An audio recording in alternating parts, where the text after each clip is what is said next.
In the beginning of this week's parashat, we're told the story of the birth of Yitzchak and Rivka's two children, Esav and Yaakov. And they were both twins.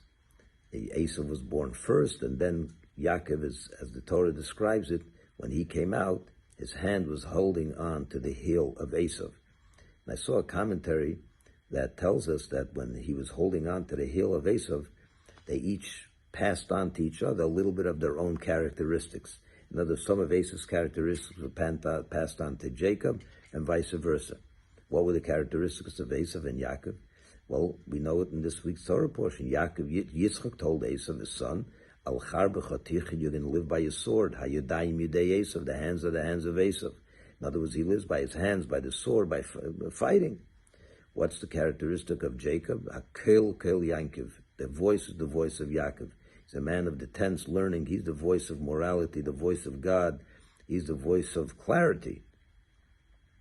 But sometimes, in order to protect and to defend the voice of Jacob, Judaism and Torah and values, you have to take up some of the characteristics of Esav and take up swords and ammunition and fight. And that's the moment we're in right now.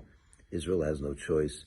It has to fight to protect itself, to protect the values of Israel, to protect the values of Judaism, and do it right. And we have to do it till the end, and with conviction, and without blinking, and not being too worried about what the world will say, because this is a fight for our life. This is not a fight for, some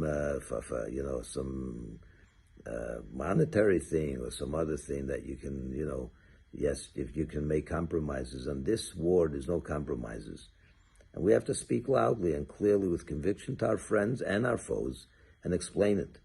And about this thing you hear about proportionality and too many civilians on the Palestinians are getting killed, and do we have the right to react this way, and is it too much, and so on.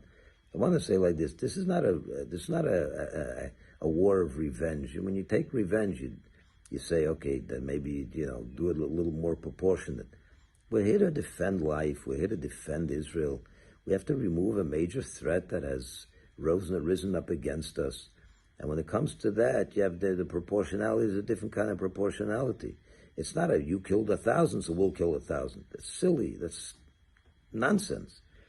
The proportionality is at the outcome. In other words, what do you have to do to remove the threat, to get the outcome you're looking for, to bring back peace to that region, peace and quiet, I mean. And that's what you have to do, no matter what it takes. Once you achieved your goal, you remove the threat and there's peace and quiet, then you can't kill even another person. That's the proportionality to the outcome of the war, what you want to achieve. So therefore, all this nonsense about proportionality and we killed too many civilians are getting killed. America went to war in World War II. We know exactly what they did. We know what Russia did. We know what the Allies did. We know what America did 30 years ago, 20 years ago when they went to war against Iraq and Afghanistan. 500,000 civilians were killed. And, you can argue whether that was a war that was necessary. One thing is certain. This war that Israel is engaged in right now is absolutely necessary. This is a life and death war for Israel. So my friends, we have to go with conviction, support the troops, support Israel at this moment.